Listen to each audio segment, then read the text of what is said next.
катуу ооруду. 3 баланын энеси ооруп кеткенде ушу үй бүлөсүнө да кыйын болуп атыр, балдарына, 3 баласына, күйөөнүнө деле кыйын болуп.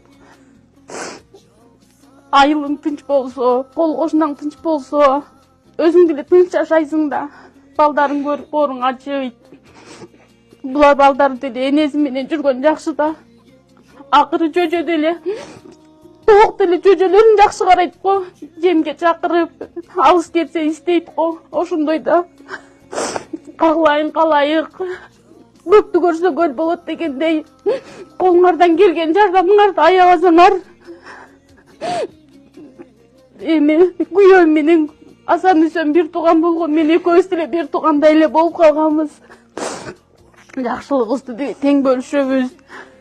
Колуңардан келген жардамыңарды аябастан 3 баланын ырысына, ушу үйдүн кутуна жардам берип койсоңор, жакшылыктарыңарды аябагыла. Бизден кайтпаса дагы Кудайдан кайтсын. Кагылайын калайык.